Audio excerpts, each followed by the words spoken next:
আপনারা তো আমাকে দাওয়াত দিয়ে নিয়ে আসছেন, আমি কথা বলার জন্যই আসছি। যদি আপনাদেরকে বলতে পারি, শোনাইতে পারি, তবে আমি সাকসেস। আর যদি বলতে না পারি, শোনাইতে না পারি, তাহলে এত সুদূর সেই ঢাকা থেকে এত কষ্ট করে আমার আসার মধ্যে কোনো সার্থকতা নাই। আর আমি এই মিজাজের লোক। গাজীপুরে এক মসজিদে জুমার নামাজ পড়াই, গাজীপুর শহরে অন্তত 2,500 থেকে 3,000 মুসল্লি হয়। একেবারে ইল্লা মাসাল্লাহ, আপনাদের দোয়ায় মসজিদের সভাপতিও একটা কথা বলার সাহস নাই। আমি যখন বয়ান করবো, মানুষটা ছোট হইতে পারি, কিন্তু এই মেজাজ দিয়েই চলি। অতএব বিনয়ের সহিত বলছি, যতক্ষণ পর্যন্ত কথা বলবো দিলের কানটা লাগায়া কথাগুলি শুনবেন। নাম্বার 1, মাইকটা আমার পছন্দ হয়েছে না, কারণ এটা বোম্বাই স্টিং দেন, আমি কই মাইক কই, মানে আমি পরিপূর্ণ শ্রোতা দেখতে পারতেছি না। এত উঁচাই মাইক থাকলে শ্রোতা কেমনে দেখবেন? সব দিকে সমস্যা। এরপরেও আমিও তাকে দুষ্টি না পরিপূর্ণ, কারণ পরিবেশ আজকে অনুকূলে ছিল না। প্রচণ্ড ঝড় বৃষ্টির মধ্যে আপনারা যে এরকম করছেন, আলহামদুলিল্লাহ। তবে যদি আপনারা বসে থাকেন, দিলের কান দিয়ে কথাগুলি শোনেন, তাহলে আমারও আশা সার্থক, আপনাদেরও আলোচনা শোনা সার্থক। একটু বিনয়ের সহিত বলছি, আবার বলছি, যতক্ষণ কথা বলবো আমার দিকে তাকায় থাকবেন, আর কোনো দিক না। আমি আপনাদের দিক, আপনারা আমার দিক। সাফুজ মনে করেন আমি যদি আপনাদের দিকে না তাকায়, এই দিকে তাকায় থাকি, আপনাদের কাছে কি এটা খুব ভালো লাগবে না? আপনারা কইবেন না বক্তা সাহেব খুব ভালো মানুষ না, বরং আপনারা আয়োজক কমিটিকে বলবেন এই বোম্বাই স্টিং মার্কা বক্তা কই থেকে লইছো। শ্রোতার দিকে না তাকায় অন্যদিকে তাকায় আওয়াজ করে, তাহলে আমি যদি আপনাদের দিকে না তাকায় অন্যদিকে তাকায় আওয়াজ করি, আপনাদের কাছে খারাপ লাগে। আর আপনারা যখন আমার দিকে না তাকায় এদিক সেদিক এদিক ওদিক তাকান, তখন আমার খুব ভাল লাগে না? তখন আমার খুব ভাল লাগে। এই জন্য বিনয়ের সহিত বলছি, একটু মেহরবানি করে আপনারা আমার সঙ্গে কথাগুলির জবাব দিবেন। আজ থেকে প্রায় 1500 বছর পূর্বে আল্লাহ কোরআন নাজিল করছেন। ওই যুগে কোরআন নাজিল করে আল্লাহ ওই যুগের যে বাদশা ছিল তাকে যদি কোরআন হেফাজতের দায়িত্ব দিতেন, বাদশা কোরআন শরীফ খুলে দেখতো সুদের বিরুদ্ধে আয়াত আছে, আসেনি? এটা মনে বোঝেন নেই, কোরআন শরীফের সুদের বিরুদ্ধে আয়াত নাই। ওই কয়েকজনের পিছের থেকে নাই নাই নাই, কি পরিমাণ বুঝছে চিন্তা করে দেখেন। বুঝছে মানে আমাদের দেশের এখন ওয়াজ মাহফিলগুলি এমন অবস্থা হয়েছে ভাই, এটাই চিরন্তন বাস্তব এবং সত্য কথা। আমাদের দেশে ওয়াজ মাহফিলগুলি এমন হয়েছে যে বক্তা কি বলল এটা বোঝার দরকার নাই, বক্তার সুরটা কেমন। যে কারণে সারা রাত ওয়াজ শুনে পরের দিন জিজ্ঞেস করে, কিরে ওয়াজ কি শুনলি? টান একটা দিয়া কলিজা ফাড়ায় লাইছে, কথা কন না কা। কিন্তু যদি জিজ্ঞেস করেন টান কি দিয়া টান দিছে এটা কত, তখন কইবা আল্লাহর হস্তে মাফ চাইদো আছে, এটা কইতাম না। টান কি দিয়ে কইছে, টান দিয়া কি কইছে এটা কইতে পারতো না, কিন্তু টান কিরকম দিছে এটা সে খুব ভালো জানে। এই জন্য শুধুমাত্র টান শোনার জন্য ওয়াজ শুনলে হবে না, হৃদয়ের কান দিয়ে কথাগুলি শুনতে হবে। বলুন, কোরআন শরীফের ভিতরে কি সুদের বিরুদ্ধে আয়াত আছে? সবাই একসঙ্গে বলে। 1500 বছর পূর্বে যদি ওই বাদশাহ কোরআন শরীফ খুলে দেখতো সুদের বিরুদ্ধে আয়াত আছে, এমনি কই তুই আয়াতগুলি কেটে দাও। সাফুজ মনে করেন এই আয়াতগুলি কেটে লাইছে। এরপরে আরেকজন বাদশাহ তো হে আয়া কোরআন শরীফে দেখতো সন্ত্রাসের বিরুদ্ধে আয়াত আছে, আসেনি? হে কইতো আমি নিজেই সন্ত্রাস, অতএব আমার হাতে ক্ষমতা, সন্ত্রাস সম্পর্কিত যত আয়াত আছে সব কাটতে দাও। এইভাবে যদি কেটে দিত, কেটে দিতে দিতে দিতে দিতে গিয়া 2025 সালের আজকের এই দিন পর্যন্ত যদি কাটা হইতো, আমার মনে হয় কোরআন শরীফের সর্বশেষ সূরা সূরা নাস মিনাল জিন্নাতি ওয়ান নাস, সর্বশেষ আয়াত, এই সর্বশেষ আয়াতের নাস শব্দটাও তালাশ করে পাওয়া যেত না। কিন্তু আমার আল্লাহ কোরআন শুধুমাত্র আমার আল্লাহ নাজিল করেছেন তা না, আমার আল্লাহ কোরআন নাজিল করি পাশাপাশি আমার আল্লাহ কোরআনের হেফাজতের দায়িত্ব নিয়েছে। তাই আল্লাহ বলেন, ইন্না নাহানু নাযালনা যিকরা ওয়া ইন্না লাহু লাহাফিজুন।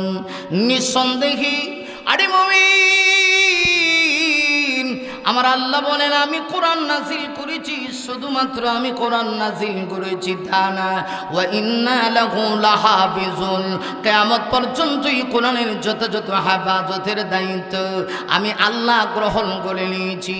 এখন আপনাদের কাছে জানতে চাই, আল্লাহ কি ডাইরেক্ট আসমান থেকে এসে কিয়ামত পর্যন্ত কোরআন হেফাজত করবে নাকি? না না না, এই সিস্টেমে আমার আল্লাহ ডাইরেক্ট আসমান থেকে জমিনে নেমে এসে আমার আল্লাহ কোরআনের হেফাজত করবে না রে মুমিন। জমিনের ভিতরে এমন কিছু মানুষ আছে, আল্লাহ নির্বাচিত এমন কিছু মানুষ আছে যাদের মাধ্যমে আমার আল্লাহ কোরআনের হেফাজত করবে। এর মধ্যে এক শ্রেণীর মানুষের নাম হলো হাফেজে কোরআন। হাফেজে কোরআনরা এই পৃথিবীতে যতদিন পর্যন্ত থাকবে আমার আল্লাহ কোরআন হেফাজত করবে। এই পৃথিবীর সকল বেঈমানেরা একসঙ্গে একত্রিত হইয়া ওরা যদি চায় কোরআনের আওয়াজ বন্ধ করে দিতে তাও পারবে না।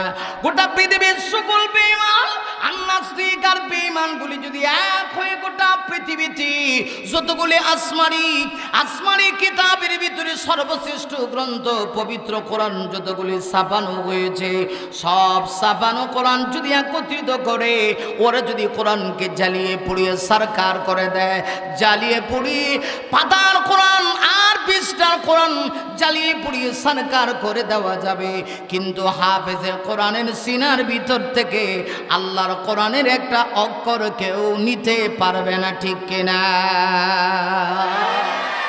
কেউ পারবে না, কারণ এই কোরআনের হেফাজতের দায়িত্ব এই পৃথিবীর কাহারও কাছে আল্লাহ দেয় নাই। যে কারণে দেখা গেছে দুনিয়াতে যে বা যারা কোরআনের বিরুদ্ধে ষড়যন্ত্র করেছে আমরা অতীতের ইতিহাস তালাশ করে দেখব এদের ধ্বংস হয়েছে। আজকে শুধুমাত্র নতুন ইতিহাস নয়, 1500 বছর পরে আবার আমরা এই কথাগুলি কেন বলছি? স্বাধীন সার্বভৌমত্ব এই বাংলাদেশ, যেই বাংলাদেশের মানুষের শতকরা 95% মানুষ দেশের মুসলমান, এই দেশের প্রত্যেকটা মানুষের ঘুম ভাঙ্গে মসজিদের সুউচ্চ মিনারের হাইয়া আলাস সালার উদাত্ত আহ্বান শুনে এই স্বাধীন সার্বভৌমত্ব এই বাংলাদেশে আপনারা ঢাকার ঘটনা ইতিমধ্যে আপনারা শুনেছেন। নর্থ ইস্ট ইউনিভার্সিটিতে এক কুলাঙ্গারের বাচ্চা আজকের এই যুগে এসে 2025 সালে এসে ওই নর্থ ইস্ট ইউনিভার্সিটির এক শিক্ষার্থী মহাগ্রন্থ আল কোরআনকে পায়ের নিচে রেখে পা দিয়ে বারবার পা দিয়ে পাড়ায়া সে গোটা পৃথিবীর মুসলমানদের কলিজায় আগুন ধরে দিয়েছে।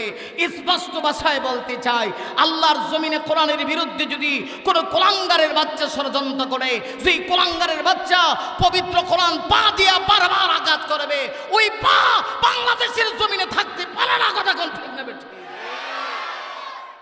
কিন্তু দুঃখজনক হলে সত্য, আজকে আমরা এত দুর্বল হয়ে পড়েছি।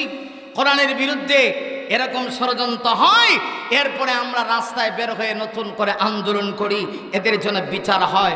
আমি তো বলতে চাই, যেই কুলাঙ্গারের বাচ্চা পবিত্র কোরআন পা দিয়া আঘাত করেছে, পা দিয়া কোরআনকে লাথি মেরেছে, ওই কুলাঙ্গারের বাচ্চার বাংলাদেশে কিসের বিচার? ওর বিচার তো একটাই, সেটা হলো বাংলাদেশের ঐতিহাসিক মসজিদ বাইতুল মুকাররমের সামনে, জনগণের সামনে প্রকাশ্যে ফাঁসির মঞ্চে ঝুলন্ত করা। কথা কোন ঠিক না? ঠিক। কারণ বাংলাদেশে সব ধরনের আইন আছে। রাষ্ট্রের বিরুদ্ধে যদি কেউ ষড়যন্ত্র করে তার বিরুদ্ধে রাষ্ট্রদ্রোহী মামলা হয় কি হয় না? এই শ্রোতালে কেমনি ওয়াজ করুন? এত দুর্বল শ্রোতা, ফুট করে আপনারা দুর্বল হয়ে পড়েন। একটু আওয়াজ করে বলেন ঠিক কিনা? রাষ্ট্রের বিরুদ্ধে ষড়যন্ত্র করলে তার বিরুদ্ধে রাষ্ট্রদ্রোহী মামলা হয় কি হয় না? আর জোরে কান। এই দেশে যদি রাষ্ট্রদ্রোহী মামলা হয়, তাহলে ধর্মের বিরুদ্ধে যদি কেউ ষড়যন্ত্র করে তাদের ব্যাপারে, ধর্মের বিরুদ্ধে ষড়যন্ত্র করার কারণে তাদের ব্যাপারে কেন মামলা হয় না? আমরা তো ক্লিয়ার ভাষায় বলতে পারি, বাংলাদেশের মুসলমানের দাবি এদেশে নতুন করে একটা আইন করা হোক। কেউ যদি কোরআনের বিরুদ্ধে, নবীর বিরুদ্ধে, ইসলামের বিরুদ্ধে ষড়যন্ত্র করে ওর বিচার একটাই, সেটা হলো ফাঁসির মঞ্চে জনগণের সামনে তাকে ফাঁসি দেওয়া। ঠিক কিনা বলে? কারণ আমরা সব কিছু বরদাস্ত করতে পারবো, কোরআনের বিরুদ্ধে ষড়যন্ত্র করলে আমরা বরদাস্ত করতে পারবো না। কোরআনের বিরুদ্ধে ষড়যন্ত্র এটা নতুন কোনো ষড়যন্ত্র না। তাই তো আমার ভাইরা, আমি সূরাতুল বাকারার একটা আয়াত আপনাদের সামনে তেলাওয়াত করেছি। আপনার আমার নবী, বিশ্ব নবীজির উপরে কোরআন নাজিল হয়েছিল, হয় নাই? কোরআন শরীফ কত পারা? না বাড়ির গিয়ে আওয়াজ দিয়ে কেন? আমার আমার ওয়াজ শুনে বাড়িতে গিয়ে মহিলারা কানে কানে গিয়ে গেলেন 30 পারা। এখানে বসে জোরে সোরে আওয়াজ দিয়ে বলেন কত পারা? এই 30 পারা কোরআন আপনার আমার নবীজির কাছে নাজিল হয়েছে। হযরত জিবরিল এই 30 পারা কোরআন আমার আপনার নবীর কাছে নিয়ে আসছেন। হযরত জিবরিল এই 30 পারা কোরআন নিয়ে আসতে গিয়ে আপনার আমার নবীর কাছে 1-2 বার না 24,000 বার আগমন করছেন। সুবহানাল্লাহ জানি কয় হাজার বার? আপনাদের সুবহানাল্লাহর বাবে লাগে হুজুর, আমরা এলাকার প্রত্যেক দিনই বুধবাসা এলাকায় জিবরাইল 2-4 বার আয়, এখানে সুবহানাল্লাহ বলার মতো কিচ্ছু নাই। এরম না আপনার লাগে? আরে এই কোরআন আমার আপনার নবীর উপরে হযরত জিবরিল নিয়ে আসলেন। আল্লাহর পক্ষ থেকে কোরআন নাজিল হলো। হযরত জিবরিল আমার আপনার নবীর কাছে আসলেন।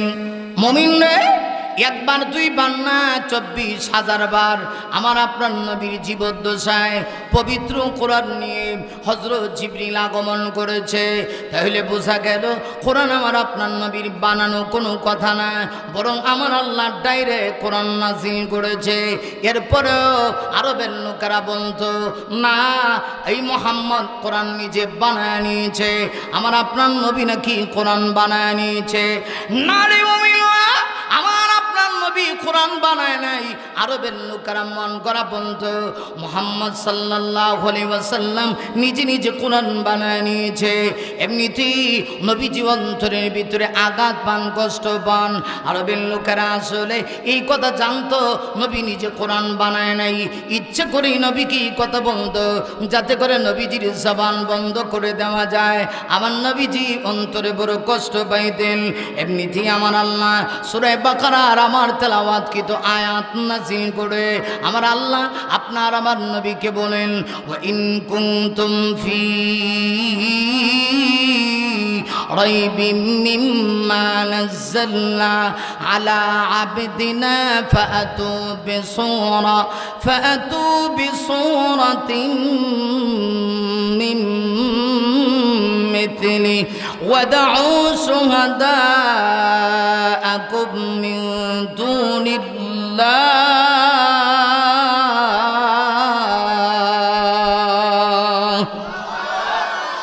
শুহাদাআকুম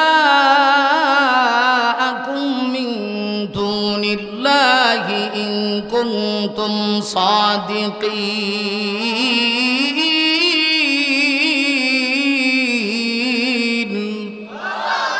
আমার আল্লাহ নবীকে বলে, নবী গো,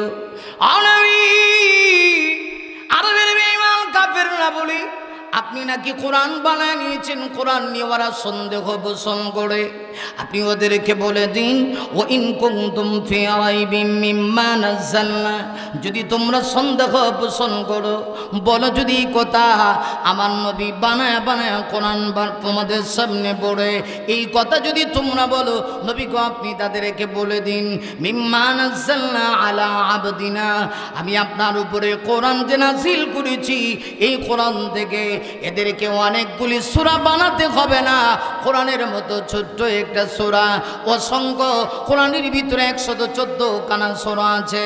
আল্লাহ ডাক দিয়া কয়, নবী গো আপনি তাদেরকে বলে দিন, ইতু বিসূরাতিম মিন মিথলি, ওরে আরবের লোকেরা তোমরা শোনো, কারণ তোমাদের ভাষা আরবি, কোরআনের ভাষাও আরবি।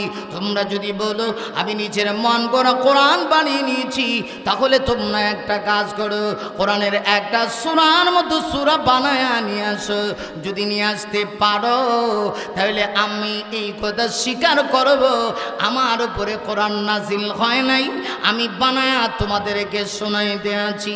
একটু লক্ষ্য করে দেখুন, শুধুমাত্র তা না, আমার আল্লাহ এই চ্যালেঞ্জ দিয়ে শেষ না।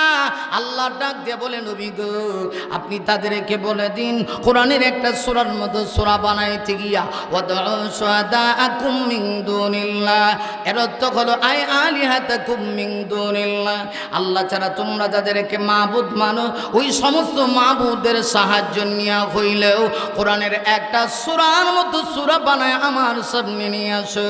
আমি আপনাদের কাছে জানতে চাই, আল্লাহর পক্ষ থেকে এই চ্যালেঞ্জ দেওয়া দেওয়ার পরে নবীজি যখন তাদের সামনে ঘোষণা দিয়েছে, একটু বলুন তো দেখি আরবের কাফেররা কোরআনের একটা সূরার মতো সূরা বানাইতে পারছেনি? হ্যাঁ হ্যাঁ হ্যাঁ, পারে নাই।